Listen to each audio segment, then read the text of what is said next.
जय महाकाल का दोस्तों, और आपका स्वागत है टेक्निकल एरोस के एक और नए एपिसोड में। और आज हम जानेंगे कि हम एक्सेल में फिल्टर ऑप्शन का उपयोग कैसे करें और वो होता क्या है। अब कैसे करें इससे पहले हम जान लेते हैं कि ये होता क्या है। अब मान लीजिए ये हमने एक डाटा इसमें तैयार करा है। अब ये तो एक छोटा सा डाटा है जो हमने सिर्फ आपको समझाने के लिए इसमें बनाया है, पर अगर आप किसी ऑफिस में काम कर रहे हैं तो आपके पास 500,000 लोगों का डाटा हो सकता है। अगर उसमें से कोई एक डाटा आपको ढूंढना हो तो उसमें फिल्टर ऑप्शन आपके बहुत ज़्यादा काम आता है। और वो किस तरह, इसी के बारे में आज हम जानेंगे। तो दोस्तों, वीडियो शुरू करने से पहले इसको लाइक कर दीजिए ताकि आप वीडियो के आखिर में भूल ना जाए। और ये वीडियो अगर आपको काम की लगती है तो आप अपने दोस्तों के साथ भी इसको शेयर जरूर कीजिए।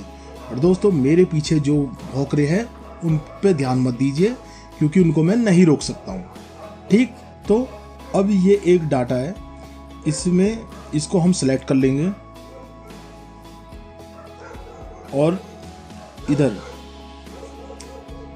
ये फिल्टर का ऑप्शन है, इस पर हम क्लिक करेंगे और इधर ये फिल्टर, इस पे हम क्लिक करेंगे और ये जो बाकी के जो 3 ऑप्शन है ये भी हम आपको इसको लगाने के बाद आपको बताएंगे। आप इधर से भी इसको क्रिएट कर सकते हैं और बाद में भी। तो पहले हम इसमें फिल्टर लगा देते हैं। ठीक, अब हमें इसमें से सिर्फ राम का हमें डाटा निकालना है। तो हम कैसे निकालेंगे, हम इधर नेम पे क्लिक करेंगे और इधर सेलेक्ट ऑल, इसमें से हटा के सिर्फ इसमें जहाँ पे राम लिखा है वहाँ पे टिक कर देंगे। या इसमें बहुत ज़्यादा नाम है तो हम इधर टाइप भी कर सकते हैं, ये देखिए, और इसमें राम आ गया है। तो हम इधर क्लिक करेंगे और फिर हम ओके कर देंगे। तो देखिए इसमें राम का जो भी डाटा है वो इधर आ गया है। अब इसमें ये आप देख सकते हैं कि इधर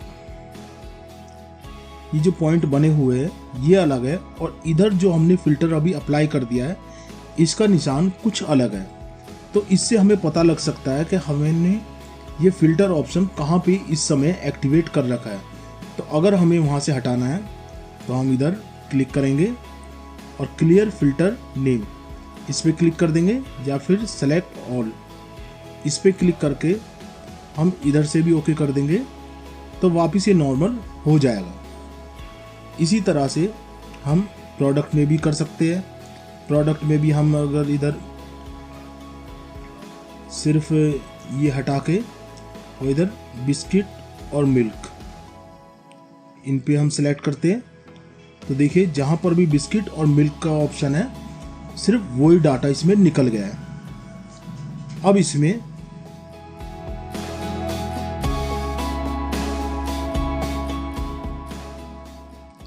जो अगला ऑप्शन है वो है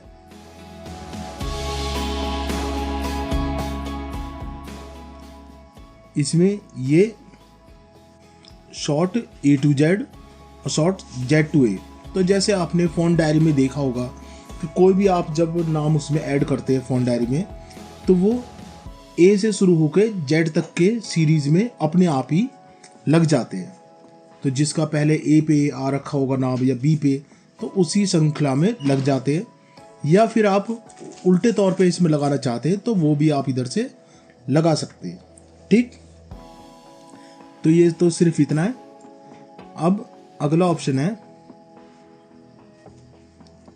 ये, इसमें नंबर का, ये भी हम देख लेते हैं। तो इसमें उसी तरह से है कि आप जो भी इसमें डाटा निकालना चाहते हैं वो इसमें कर सकते हैं। या फिर इसमें एक नंबर फिल्टर में आप एक चीज और कर सकते हैं, जैसे कि हम इधर ग्रेटर देन, इधर नंबर फिल्टर पे क्लिक करा और ग्रेटर देन पे क्लिक कर दिया।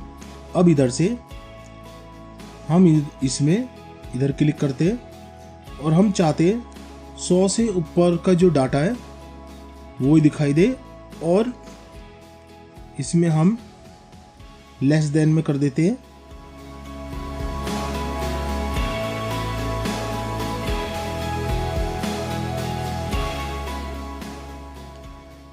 ये 160, तो 100 से और 160 के बीच में जो डाटा है वो हमें दिखाई दे, तो उसके लिए ओके करा।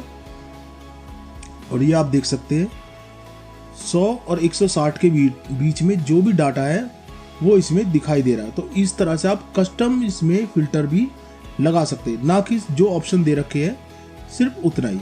ठीक, अब इसमें अगर आपको कलर वाइज, इसमें जैसे ही हमने इसमें कुछ एक डाटा बना रखा है, यस नो ऐसे कर रखा है, तो अगर हम इसमें कलर वाइज कोई फिल्टर लगाना है तो वो हम कैसे करेंगे?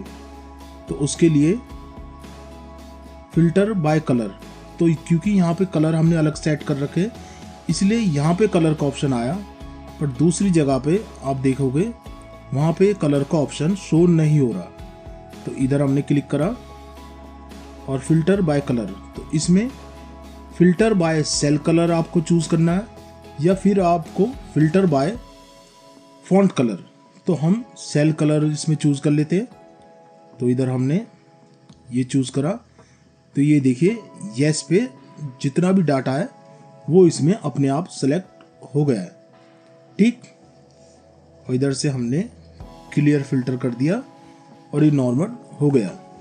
ठीक, अब इसमें से अगर आपको ये फिल्टर ऑप्शन हटाना है तो आप बस इधर इनको सेलेक्ट कर लोगे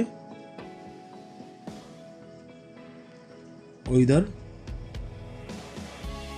फिल्टर पे जाके इधर क्लिक करोगे तो आप देख सकते हैं कि इसमें ये सब दोबारा से नॉर्मल हो गया। तो ठीक है दोस्तों, ये थी आज की वीडियो जिसमें हमने जाना कि हम किस तरह से फिल्टर ऑप्शन का उपयोग एक्सेल में कर सकते हैं। हमें आशा है कि वीडियो आपको पसंद आई होगी। अगर आपको इसमें कोई भी दिक्कत आती है तो आप हमें नीचे कमेंट में पूछ सकते हैं, हम उसका जवाब जल्द से जल्द जरूर देंगे। और आप हमारे इंस्टाग्राम पेज को भी फॉलो कर सकते हैं जिसका लिंक नीचे डिस्क्रिप्शन में आपको मिल जाएगा। और हम जल्दी मिलेंगे एक और ऐसी वीडियो के साथ। जब तक आप और आपका परिवार खुश रहे, स्वस्थ रहे। हर हर महादेव।